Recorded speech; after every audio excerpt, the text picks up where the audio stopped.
This program is designed to provide general information with regards to the subject matters covered. This information is given with the understanding that neither the hosts, guests, sponsors, or station are engaged in rendering any specific and personal, medical, financial, legal, counseling, professional service, or any advice. You should seek the services of competent professionals before applying or trying any suggested ideas.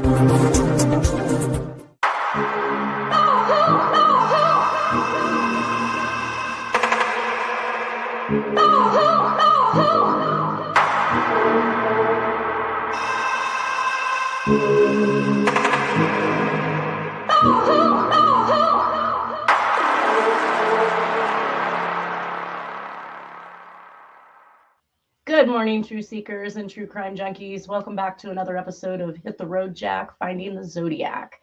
I have some research and YouTube questions we'll start out with today, but we are mostly going to be covering what's going on in Jack and Nora's life over 1997. I found more interesting information in regards to uses of different names, once again, which we know that Jack has done throughout his lifetime. But some of them are a little astonishing because they are actually repeats or duplicates of names that were used that he was charged criminally with in some of his, like the poaching incident or the assault with a deadly weapon. And the way that he actually was able to get bonded out on a completely different name. So we're seeing a repeat of those names. And it looks to me to be about a 10 or 15-year difference between the use of those names, but he is still using them in the 1990s. So we'll start with our YouTube comments that I got in this last week. And it was quite a long one, so it's going to take a couple slides, but I tried to answer most of the questions with a succinct answer in regards to everything. So I'm not going to read. I'm just going to kind of highlight what this person was thinking, and then we'll go to the answers because I think they probably haven't watched all the episodes, maybe came in on this one. And there's still a lot of people out there that think that Arthur Lee Allen is the #1 suspect. So a lot of this kind of boiled back to Arthur Lee Allen. So basically, it's Tolga Kurt K4Q indicated that they wondered if Jack Terrence and Arthur Lee Allen knew each other. And of course, we've discussed this in the past, but Dennis had made a comment that Jack stated when seeing Arthur Lee Allen on the news as a suspect for the Zodiac killings, that he referred to him as being, "That's the nice man who gave me a ride home from Lake Berryessa." I thought that was extremely interesting that this was something that Dennis would have remembered or brought up, though he didn't actually state the time frame in which case the statement was made or when Arthur Lee Allen was actually on the news being accused of being the Zodiac. But that was one comment or one question that was asked by this individual. He talks about they both love hunting and they both had cars and traveled to wooded picnic areas. So he's putting in a lot of commonalities between Arthur Lee Allen and Jack Terrence. Now, am I turned on here?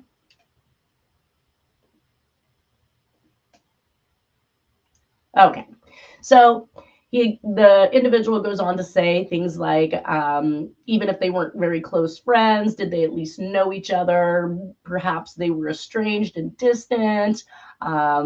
Zodiac killer was clever and Jack didn't attract much attention, which of course is what I've said all along.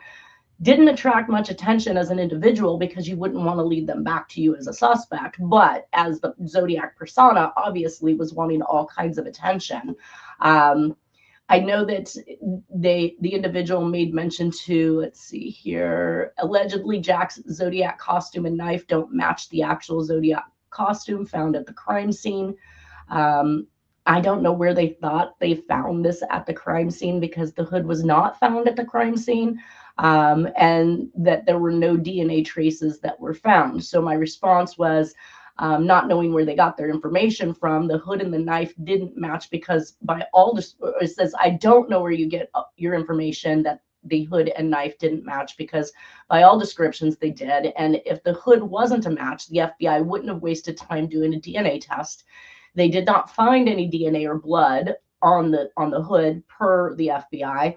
But I highly doubt that they would have told us if they had found any of it. I mean, honestly speaking, the FBI keeps things pretty close to the hip, and they're not about to give away, anything, especially in an open investigation.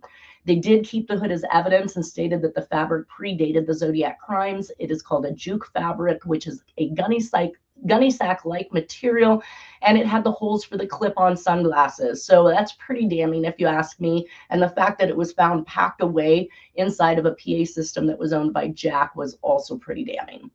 As for the DNA, he said in 2002, a DNA sample from the saliva on the stamps in the letter was compared to Alan's DNA, but no conclusive result was reached.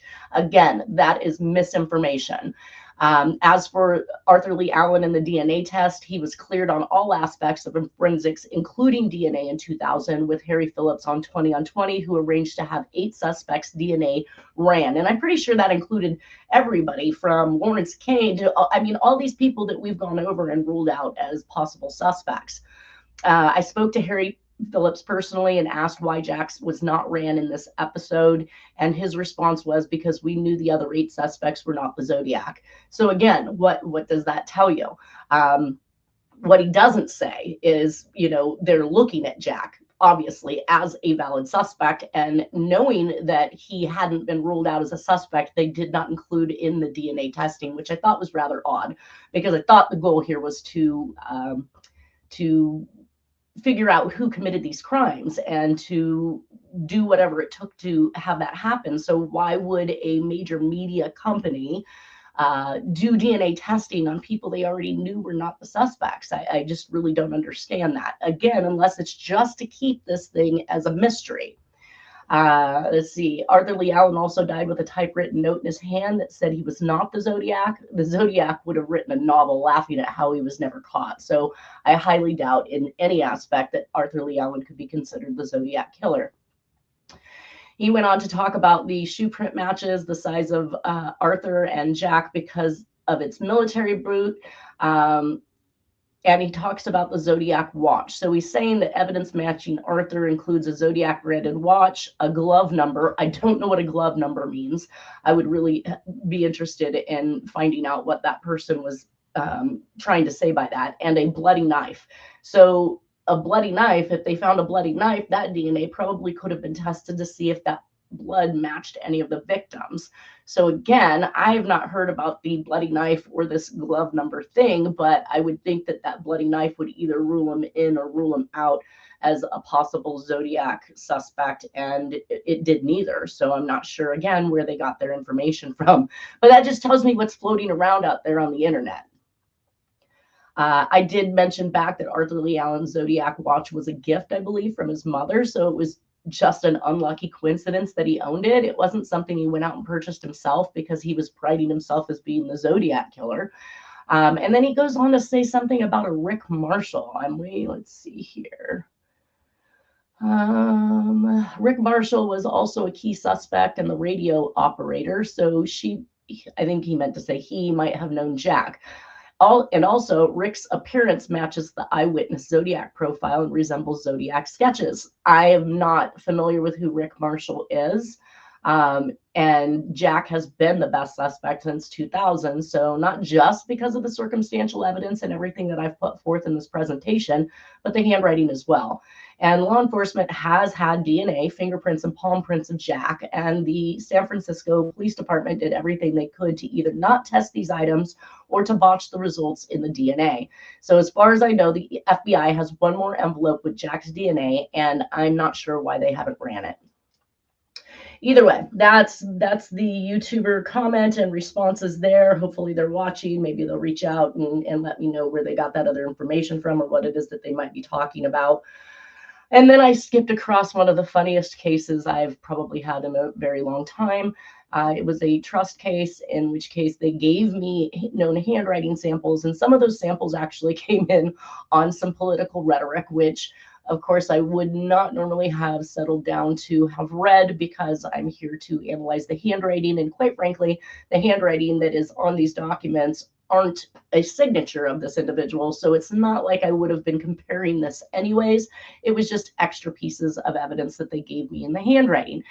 While I'm looking at this man's responses, I'm about dying and falling out of my chair because some of the things that he has to say. Now, keep in mind, this man is 80 years old, I believe, 79, 80 based on the time frame. So this is letters that were sent to him back in 2016, and it's called Citizens Against Government Waste, which we know that, I mean, it's a lot of these organizations that are sending out these type of mailers are really targeting elderly people and asking them for money to help fight their cause. And so this guy is actually responding to the statements that are made on this piece of paper, and he is donating $20 at this point. But I'm going to read some of it just because I think everybody could use a good laugh on a Friday. He checkmarked, yes, I have signed my citizens' demand because it is absolutely outrageous that the Department of Justice would move to limit the investigative powers of its inspector general. The 80-year-old man responds, Congress passed the law detailing the IG's job. So he's alluding to the fact that there is law and precedent for the IG's job. So he's letting them know that this is already on the books. Why, not why. We'll get into that here in a minute. It says the IGs are government's most potent watchdogs. And if this effort by the DOJ succeeds, other agencies will very likely follow the DOJ's lead and restrict the ability of their IGs to uncover waste, fraud, abuse, and corruption. And we're seeing a lot of that right now in California. So is this the predecessor to what has now taken place in states like California, where there's nobody watching over what it is our governor is allowing to happen with the funds, going from a surplus to a deficit? We are hearing that Trump wants to investigate Newsom and California's wasteful spending and fraud that has occurred under the watchful eye of Governor Newsom. And this man's response was, the employers of the government don't triumph. It says, forcing the inspector general to ask for permission from the agencies they want to investigate before conducting an inquiry will shield government officials from public scrutiny and potential prosecution. This is nothing more than an effort by Obama administration to cover up government waste and corruption. And he writes underneath of it, congressionally produced law. So he keeps repeating that this job for the IGs is a law, and the DOJ shouldn't be able to stop them. But here's this organization asking for money to try and stop the DOJ. It says, I understand that CAGW will face powerful opponents in the Obama administration and potentially the government employees' union bosses. So here we are still talking about the mob again. To win this vitally important battle, you urgently need both my signed citizens' demand and my largest possible contribution in the amount of. And the amounts that they're asking for is 100, 125, 140, or other, which is where he placed the $20. The check contributions, it says, please make your check payable to Citizens Against Government Waste, or CAGW. Contributions are tax deductible to the extent permitted by law. I about fell out because this is where it started to get funny. The 80-year-old responds, this is like marriage. It's not the initial cost, it's the upkeep. In a subsequent notification that was sent to him again by Citizens Against Government Waste, they are now telling him in recent years, a number of inspectors general have been at the center of uncovering headline-making scandals such as those at the Internal Revenue Service and the use of a non-governmental email server by former Secretary of State Hillary Clinton. What's more, CAGW regularly works with the various IGs in publicizing wasteful spending and government abuse. We are often the main non-governmental organization focusing attention on their findings. Further, our efforts frequently get the IG's recommendations acted on or incorporated into law. He writes in big letters, start here, number 1. Says, in fact, a 2014 analysis showed that taxpayers could save as much as $43 billion if officials running the biggest federal departments would do what their IGs recommend. That's kind of scary. I mean, if there's any ounce of truth to the solicitation of these letters that are going out, that we could be saving money if the IGs were able to do their jobs, make the recommendations, and our government agencies would follow these, that's a little bit scary.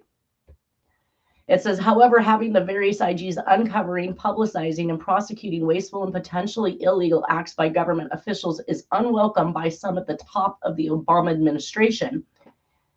And the 80-year-old writes, then they need to clean up their acts. Oh my goodness, if that's not what we talk about. They go on to say, indeed, this administration has a long pattern of trying to obstruct the work of the IGs. For example, the DOJ has unlawfully denied or delayed IG access to the records concerning inquiries into Operation Fast and Furious. Not sure what that operation is. I did mean to look that up, but Operation Fast and Furious and alleged sex parties involving Drug Enforcement Administration agents. The 80-year-old writes in capital letters, that's exactly what prompted the investigation. So evidently there was a blocking of this investigation is what I'm hearing this man say. And he's obviously been on this earth a lot longer than I have been. So he has probably watched a lot of these different things go down. They went on to say, now, in an effort to further curtail public scrutiny, the DOJ's Office of Legal Counsel has issued a 68-page memorandum saying that the DOJ's Inspector General must get permission from the agencies it oversees to obtain access to wiretaps, grand jury testimony, or credit information about individuals under investigation by the IG. He writes, how stupid is this? Way stupid. Resign, legal counselors. Oh my goodness, I thought I was going to lose myself. They go on to say, what's more, this effort by DOJ lawyers to strip power from the IG at the Department of Justice is clearly a trial balloon to see if Congress and the American people will let them get away with it. He says, if you can't, the 80-year-old says, if you can't tolerate investigation, get a different job. The law is clear. I just love this guy. They go on to say, in response to the memorandum, the DOJ's Inspector General Michael E. Horowitz said, Congress meant what it said when it authorized Inspector General to independently access all documents necessary to conduct effective oversight. Without such access, our office's ability to conduct its work will be significantly impaired. The 80-year-old writes, see, that's how stuff is fairly evaluated. Apparently, President Obama's new Attorney General and others in the DOJ are desperately trying to give a free pass to lawbreakers and those who are wasting taxpayer funds or abusing their powers within the federal government. The 80-year-old writes, duh. I did not see that one coming, honestly speaking. They go on to say, on top of CAGW's a strong objections to the outrageous new policy, a number of Republican and Democratic members of Congress are decrying the DOJ's efforts to protect lawbreakers. He writes, the 80-year-old writes, they should blush. Representative Conyers, the ranking member of the House Judiciary Committee, also asserted that the IG should not have to ask permission from the very agency he oversees. What's more, he called the opinion a departure from the plain text of the statute and the intent of Congress. The 80-year-old writes, again, duh. They go on to say, clearly there is a bipartisan opposition to this effort by the DOJ to defy Congress and cover up waste and corruption within the government. If CAGW can both generate media attention all across the country about what the DOJ has done and rally on unprecedented showing of citizen outrage, we can force the Obama administration to tell DOJ to back down. And the 80-year-old writes, they should not have revealed their stupidity in this way. The key to both generating massive news coverage and recruiting millions of Americans to oppose the DOJ's effort to cover up waste and corruption in government all starts with your signed citizens' demand. Well, it should start with a signature, right? But why are we having to pay in order to get our Congress to act upon their very own laws, to behave in accordance with those laws? So to me, again, this is why I went back to this. It reminds me of the ADL, pay us to protect you. Let's see. Key to both generating both massive news coverage and recruiting millions. Yes. He responds, if they are doing their job right, the IG will note that too. Then it says, please take a moment right now to sign and return your citizens' demand when we, Oh no, I didn't want to read that line. Sorry. And plainly put, such an effort fighting the administrators, lawyers, and maybe even their union boss friends will be expensive. The 80-year-old writes, this is not a pissing contest. Just show them the 1978 law in bigger print every time they disagree. Could you imagine the size of this sign now? If we had to print it bigger each and every time they fail to do their jobs. Some ending ones was all told to wage this effort and continue our other investigations and battles against deficit producing government waste. I calculate that CAGW must raise approximately 150,000 in the next 30 days. Oh my goodness. To reach and even exceed this all-important goal, I need your special contribution when you return your citizens' demand. He says, see above, you don't have to spend more money except for printing. Because he said, just keep printing it larger. If it's humanly possible, I would like to ask you to please consider sending at least 100 or even 125 or 140. I don't think I can overstate that it will mean to our country's future if the Obama administration gets away with killing off the investigation, policing powers of our government's IG.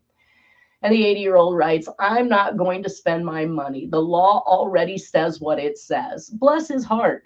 Like, he literally has responded to just rhetoric. I mean, these people are obviously just reaching out at this point.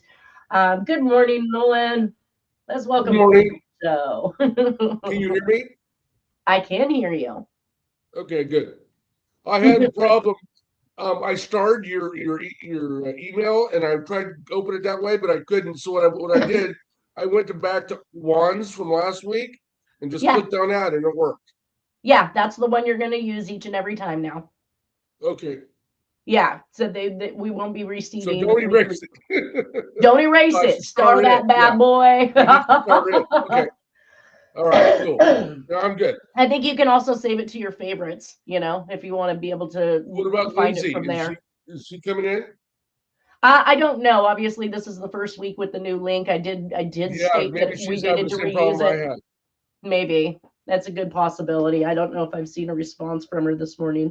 I was just covering the Citizens Against Government Waste, which is a conservative group that was reaching out to one of its constituents, I'm going to call for better. I mean, he must be a member of the conservative group, I would assume, to be receiving these mailers, but they're asking for money to help fight government waste and spending and and to prevent the DOJ from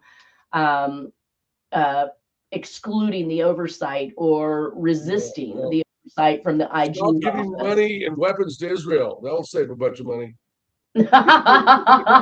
Don't say that. You'll be called an anti-Semitic and you'll get sued. At any rate, this man was absolutely hilarious. So he's about 80 years old, and on the letter, so it's a case I just recently had to take, and these were some known samples I was provided. Otherwise, I would have never read any of the stuff. But he alludes to the fact that what these people are calling on him for was much like a marriage. It's not about the initial cost, it's about the upkeep. And he keeps telling him, I don't need to give you my money. The law already exists. Every time they disagree with allowing the oversight to occur, he says, just print the law bigger and show it to him again. I don't know. I was in hysterics when I was reading this because it even alludes to the Obama administration, sex parties with the DEA agents and all these things, which this is back in 2016, right? So this is before Epstein is, well, no, not before. I guess Epstein took his first fall 2006, 2007. But now they're talking about sex part. This organization is calling out the Obama administration for sex parties. So the weaponizing of media obviously has been going on for eons, though I don't usually have any past examples of it until I saw this, and I was just like, holy crap. This just kind of unseals what I'm saying, is that it's just 1 year after the next, they continue their egregious acts against propaganda. The propaganda. Well, it's likely propaganda that these people are putting out for sure, but they're literally telling us that this stuff is going on within our own political walls, and that Obama is having sex parties. So is this the onset of them How do they know unless they've recognizing? been at one? Right. That's what I'm saying. Like, where do you get this information from? Is it real? But again, I Yeah. likened it to the ADL because when I looked up Citizens Against Government Waste, you won't find this to be a coincidence. They are a 501c4 nonprofit organization, think tank, and fiscally conservative advocacy group in the USA. So every dollar they're taking in is not taxed, and they're claiming to want to Wow. protect us. So to me, it just sounds like mob and insurance all over again. Yeah. Either way, I, that was my I tangent. wouldn't trust him. He obviously doesn't either. And he's mad. He's like, it's a law in the books. This is stupid. I think he says, I would go back to this one where he says this. One of his responses was they should blush, and the other one is, how stupid is this? Way stupid. Resign, legal counselors. Yeah. They worried about spending to fund programs for the public and libraries and arts and things like that. And they cry about that, but they don't say anything about military spending and the military industrial complex and the waste that goes on there. Exactly. Well, and I think that that's what he's alluding to here is that basically the IGs have been blocked by the DOJ. And so Citizens Against Government Waste is trying to fight this battle to allow the IGs to do their job, to uncover this wasteful spending, fraud, and bad acts that are being committed by the government. So it obviously tells you that there are agencies out there that don't feel that our government has been doing us right either. So it kind of just falls in line with what I'm saying that's going on here with all of this stuff. It was, Question. yeah. On my phone, I got a little pop up that Trump wants to deport Robert De Niro. Do you know why? What did De I don't Niro know do? if I I know can. he said something anti-Trump, and now Trump is threatening to deport him, but he's a citizen. So I don't know. Where is he going to deport him to? Yeah, I don't know. He's a United States citizen. Come on. Well, that's what I'm saying. I think sometimes this stuff is just, it's just Propaganda. weapon. Yeah. Yeah, propaganda, weaponizing stuff. I mean, I don't discount that Trump said it because he does say some stupid things, but like, yeah, where Yeah, would you because deport him to? I've known that De Niro is not a Trumper, that's for sure. But there's free speech. You can't threaten to deport someone just because they criticize you. No, and especially as First Amendment right. right, and when you're a political official or you're some high-ranking person, like literally, you have to take just about whatever anybody says about you because it's supposedly their thought, their opinion. That goes along with freedom of speech, but I mean, honestly, you can't say things that are untrue that would harm the person either, right? Right. No, you don't want to lie on people. Well, they're just full of lies. I just found it I can funny tell. that Trump's reaction. I'm going to deport him. Well, he stole a president, so I'm not putting anything past him. Oh my goodness. So we're now going to climb into to Jack and Nora for 1997, and I found some interesting things. So to add on to the fact that I don't believe the date sequences in Nora's diary are correct, we're going to see some information that is going to kind of peel back that part where I say that I don't believe that the dates are all correct as they've been corrected. Okay. So that leads me to believe that the original dates that were written in there were probably more correct. And what she changed them to does not coincide with other pieces of evidence that I'm finding. That's so right. On March last time, there several dates were corrected. It was weird. It was right after the fact. Yeah. So completely after the fact. So what year and month does Jack die? Not too far away, right? But August 2006. No, 2006? He actually he is sick with congestive heart failure. They put in a pacemaker in 1997. But he does not die until 2006. I mean, we're going to see some very strange things, including a will that he creates. Lived another 9 years then. Okay. Yeah. Yes. So on March 24th, 1997, per Nora's diary, the family left California to pick up Dennis and head to Washington to Mary's for the Easter holiday. So they no sooner than have gotten back, Jack has been hospitalized, gotten a pacemaker, and they are back on the road in March for Easter. So this tells you how much traveling and how easy it is for Jack to pick up and just go somewhere and drive great distances. And this, like you said, we thought he was gravely ill at this point, but it turns out, obviously, he's hopping back on the road once again for Easter. I say he always travels for the holidays to either mom or from mom to California, to Washington. He's all over the place. On March 26, 1997, Jack receives a letter in regards to an auto accident on February 26, 1997, and is still living on Nelda Street. But this does not coincide with Nora's diary, that he was in the hospital on February 26th, and that there's no mention of an accident in her diary. So there's nothing that's said about this accident, but we do have this Allstate notice that came out, and it says, our insured, Jack Terrence, date of loss, February 26, 1997. But her diary says something different. So either he was out, something's going on there. So it tends to make me believe that Jack did come back on Christmas Day, rather than her claiming that it was previous to Christmas Day, that date had been altered and backdated to another date after it had already been written in, and how one would not confuse the likes of Christmas when your loved one came home versus any other day of the week. Right? I mean, that's something you're going to take notice. Lot. What's that? Maybe the accident was in the hospital parking lot. I can see Jack getting out of the hospital. Woman, move over. I'm driving. They both can't be true. Either he got in an auto accident or he was in the hospital.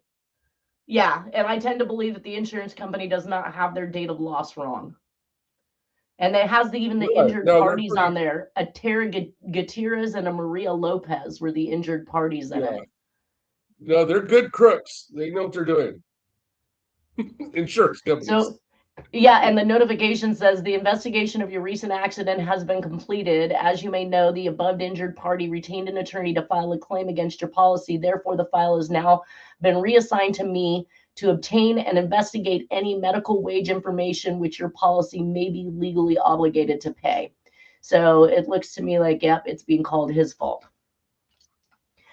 And then in Nora's diary on March 28th, 1997, they headed out on March 24th to California to pick up Dennis. On March 28th, they left Sacramento for Washington. March 30th, they left Washington to come back to California. So Jack is returning from California to Texas. However, we have seen, well, we just talked about that backdating. I won't go back over that. We do know that she is suffering from diabetes, so maybe she is not quite right in the mind. At the same time, we know that the diabetes did, in fact, take a leg in her eyesight and some other things, which we'll talk about later. On April 5th of 1997, Nora's diary indicates they've just returned home from California and Washington for Easter. I also want to note that from the John Benet Ramsey ransom note to this point in time, I have no unsolved murders. So while Jack's in the hospital and while, they're traveling and all of these things, we don't have anything that is going on that I note as unsolved or in the proximity of Jack at that point. And then on April 14th, 1997, we see Jack's living will, and he calls himself John W. Terrence. So this is the first time I see him call himself John, and he's making a will under that name, which is very odd because he's always called himself Jack. And you're going to be even more shocked. Yeah, but his official name is John, though, right? Yeah, and Jack is like a nickname for John. No, please don't confuse people. I don't want people to hear that and think that. His legitimate legal name is J.W. Terrence. That's how he was born. That's how his military records refer to him. Your military records are going to be the true form of your legal name, period. You don't get to just write down whatever. J and in he quotes. Just has initials for a legal name. He doesn't have a correct. Name? He was born J.W. Terrence Jr. So he is the second. His father was also born J.W. Terrence, but went by John. So Okay. this adaptation of John in 1997 is new. We haven't seen him use John until this time frame. He'd always use Jack, and I think that was to differentiate himself between him and his father. So dad was Okay. John, he was Jack. Right. So you're going to just die. I've never read the likes of this type of a will before.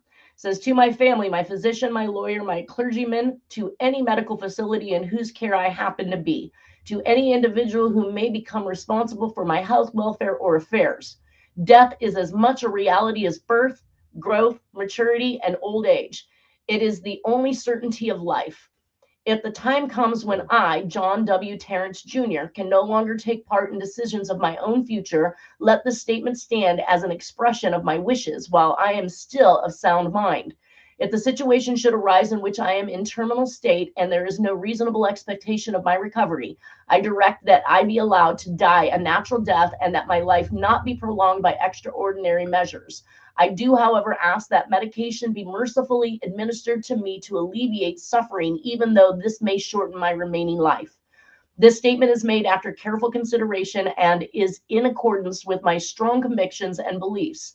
I want the wishes and directions here expressed carried out to the extent permitted by law, insofar as they are not legally enforceable. I hope that those to whom this will is addressed will regard themselves as morally bound by these provisions. If it is permissible under the laws of the jurisdiction in which I may be hospitalized, I direct that the physician supervising my care upon a terminal diagnosis to discontinue hydration, water, should the continuation of hydration be judged to result in unduly prolonging a natural death. If it is permissible under the laws of the jurisdiction in which I may be hospitalized, I direct that the physician supervising my care upon a terminal diagnosis to discontinue feeding, should the continuation of hydration be judged to result in unduly prolonging a natural death. I herewith release any and all hospitals, physicians, and others, both for myself and for my estate, from any and all liability for complying with this declaration to the fullest extent provided by law. I herewith authorize my spouse, if any, not Nora, my wife, my spouse, if any, or any relative who is related to me within the third degree to effectuate my transfer from any hospital or other healthcare facility in which I may be receiving care, should that facility decline or refuse to effectuate the instructions given herein. So basically, he's saying it's okay to take me from that hospital if they're trying to prolong my life. Right. If they're not going to let me die in peace, then move me. No, but this Take me kind of, somewhere that will. this kind of fits in with Dennis making the claim that Jack pulled his own oxygen, telling Charles to go to Walmart, and when you come back, I won't be here. And he hastened his own death. So this actually helps to confirm what Dennis stated that Charles told him that Jack had said, which was, I won't be here when you get back. And then he subsequently hastened his own death by pulling his own oxygen tubes. These are also very odd ways of thinking, in my perception. I've never seen a will written like this. It doesn't bequest Right. anything. This is more like an advanced healthcare directive, I guess, right? But he's calling it a Yes. uniform Much living more will. so. Right. Yes. And his writing, I know that there wasn't no AI and chat GPT out there, but this is some intelligent writing. Right. No, he's a highly literate. Highly literate, which makes that whole trying to dumb himself down for the zodiac stuff, where he spelled and was able to spell really big words, but then couldn't spell something like control or Christmas, or that definitely instills the fact that he That was was attempting. that was a pattern. It was disguising. Yeah, it was a ploy. He was trying to dumb it down Yeah. and make it look like he was illiterate when he is very, very literate. I mean, I was quite impressed by the writing. I just was a little shocked that it didn't bequest anything to anybody. It didn't tell anybody what to do with the disposition of his property or anything else like that. It just basically says, don't prolong my death. Kill me, basically. Let me just That's right. die. He was also a jack of all trades, from being like an inventor and a scientist and a computer genius. Then he would take menial jobs too. That's what's crazy. He was He very, was all it over didn't the make board. any sense. Yeah. Well, and at this point in 1997, I don't believe we show him having had a job since, I think, Arizona in 93, 95. I wonder if this is, can you see this? My text wouldn't go through, bad service. Okay. So yeah, I'm just now hearing from Lindsay. It looks like she was having some problems with her phone and maybe she couldn't get on. Either way. Okay. So very, very interesting that A, he's calling himself John. B, that he is willing, he's asking, if I'm bad, then just let me fade away. Don't feed me, don't drink me, don't. That's just a really, I don't know, can we even do that? Have we ever been able to do that? Deprive somebody of those things? Well, generally they do whatever they can to keep them alive as long as they can. But right. Most people don't have directives like this. This is very no. rare, This like is very said. Kevorkian. Yeah, This is very Kevorkian. Malthusian as well. What's that? Malthusian. He was an economist. Basically, Oh. let the poor die off if they have to. Oh dear. Hi. All right. Well, and then we have this. Jack is on Nelda. So this is April 30th of 1997. This is another, it's a welcome to IDT quick start guide, and it's for the, let's see, internet provider. So Jack is climbing onto the internet in 1997, obtaining the software. That's early. It's very early.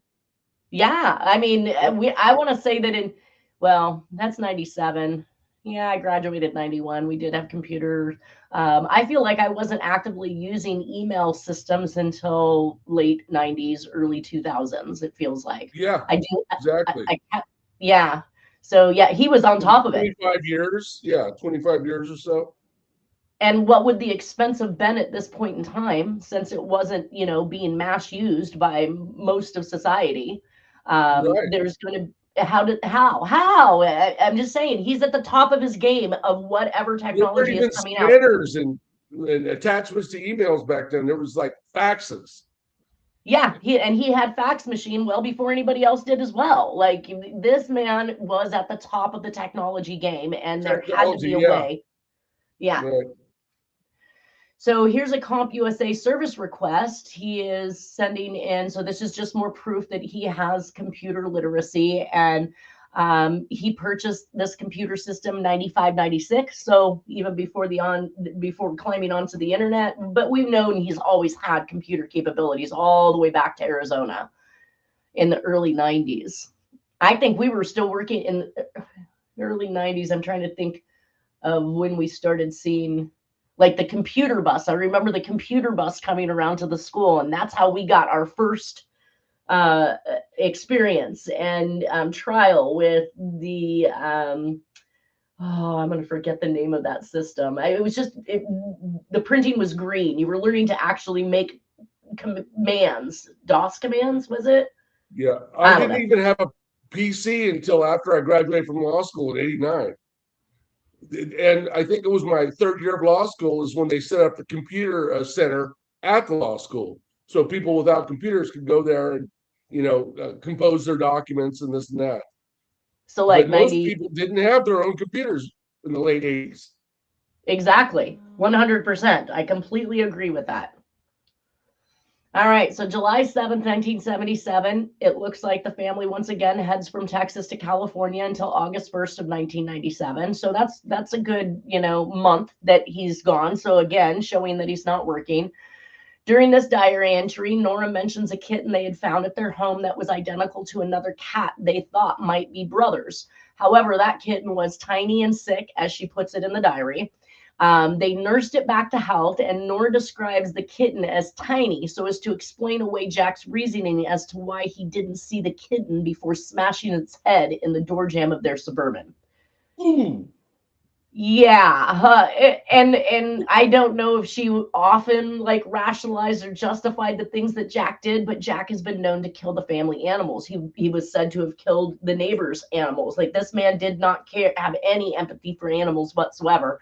So to say that he accidentally, and I'm thinking a Chevy Suburban is pretty high off the ground. How did this little Yeah, sickly that's a big kitten, vehicle.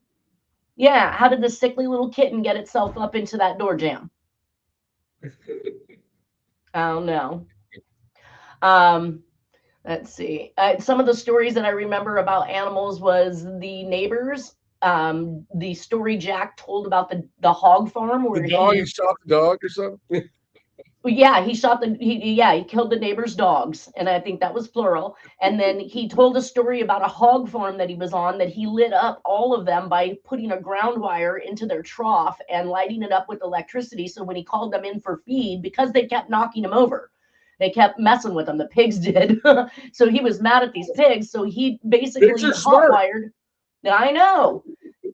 He hot wired their trough, and when they came to feed, he killed off the entire lot. And he chuckled and said he left the farm before the owners had gotten home. Oh, yeah. Yeah.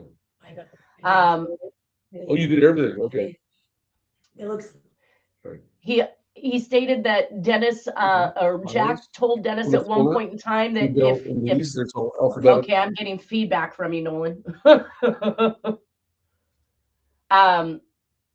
It said if Jack told Dennis that if he would just kill something, they could be friends. There's also family has reported to me that Jack had killed the family pets in a previous marriage, and Dennis described finding Jack with Charles's cat in a pillowcase about to kill it when he stumbled upon Jack. So Jack's just well known for killing animals, and here Nora say like it was an accident. I disbelieve that it was an accident. So now we start to see after August 1st, when they return back to Texas, we start to see murders pick up again. And again, these are just in proximity of where Jack is at and whether or not Jack is capable of doing this or if Jack is even responsible for it. I just have them in here because they are unsolved murders. But on August 25th of 1997, coincidentally, after this long break of nothing, we start to have murders in Texas again. This one's in New Caney, Texas. It's a missing person, a white male, 6'3" 210 pounds, brown hair, blue eyes, and nickname of Kuta Kenta. I don't know what that means. September 1st of 1997, entry in Nora's diary about Jack getting a loan to move back to California. She has complaints about her eyes again, which we saw that begin in 1997, but this might be where the eyesight is starting to be lost. And Nora says they will pull the travel trailer. She must mean with the Suburban. But then if Charles is driving the small U-Haul, I questioned who's driving the Honda Accord that is wrecked in December and the Honda Civic that was driven back in December of 1997 after Flova's funeral. September 6th of 1997, they moving back to California in Nora's diary. Flova is still in a senior home and their plans are to go back and visit, and they arrive in California on September 10th.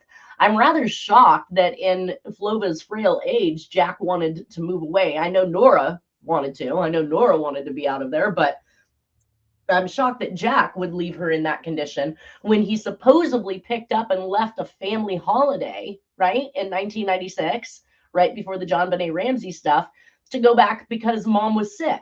And now he's just going to up and skedaddle out of the state while she's at her gravest point. It just doesn't really kind of make sense to me. September. He's in ill health too.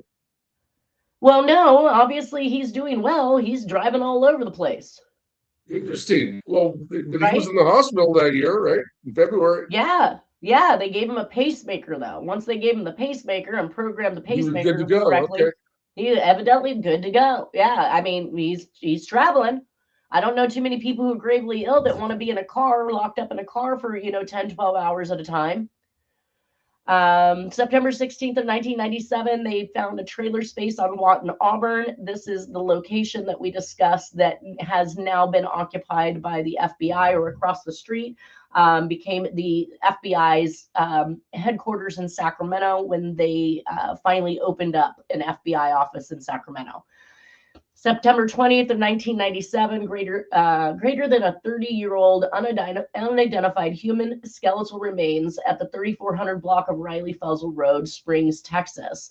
It says citizen was making a trail for a deer stand in a wooded area in the 3400 block of Riley Felsel Road. approximately 1.5 miles north of Rayford Road. The citizen observed a human skull and notified the MCSO. Deputies investigated and recovered additional human remains.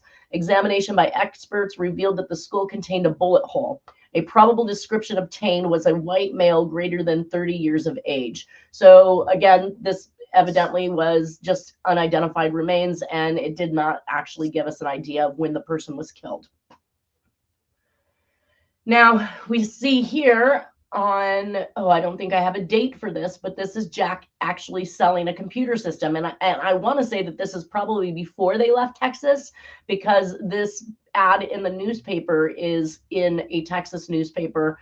Again, like I said, it doesn't have a date. It has an expiration for a credit card. So it tells me it clearly happened before the credit card had expired on October 31st of 1997. But I don't know when it was sold. I'm just assuming at this point that it was before they left. So on the last slide, the previous slide, and I noticed it said they found a trailer park in Watton, Auburn. I know that place well. It's right by my mechanic. I've been by there 100 times. Okay, so I'm trying to think now. What in Auburn? Oh, okay, yeah. No, Auburn. Right by the freeway. This is not the one where the FBI set up, because that was on Orange Grove and was it Manzan? No, that's in Auburn. Okay, so he's been at two different Auburn locations. One is more closer to American River College, which is where the FBI set up. Yes, maybe that was and that's where the sheriff's substation is now too. Yeah, right. That was I want to say maybe more than 1979 trailer park he was in. So now he's at the Watton Auburn, which is closer to 80, right? Yes, by that AM/PM right there. Yeah. Okay. Yes. All right. Here we actually see the money order where Jack is paying back the loan that he took to move to California. But I want everybody to take note, because as I said, he is using multiple versions. So he went from making his will on April of 1997 that said John W. Terrence. He is now taking out a loan with Beneficial Bank for, well, I don't think it tells me what the overall amount was, but it was a loan to move back to California. And the name under it is he's purchasing from his own account at Wells Fargo under the name Jack Torrance, Torrance. And that was one of the names he was convicted under, right?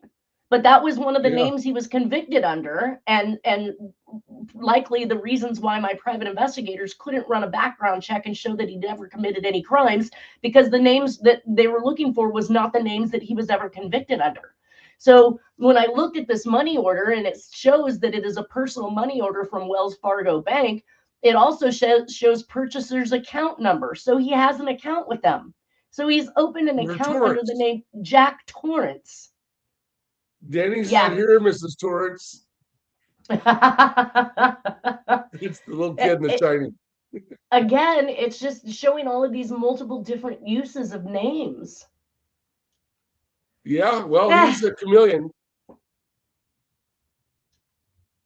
Yep. Did we just overshoot? Oh, we are completely over. We need to quit right now. Yeah. Overshot, way overshot. All right, you guys. We will pick up where we left off today next week on Friday. Thank you, Nolan, again for being here. Everybody have a wonderful week. Thank you. Now I know how I get the link. All right. I'll talk to you guys soon. Have a great week, everyone.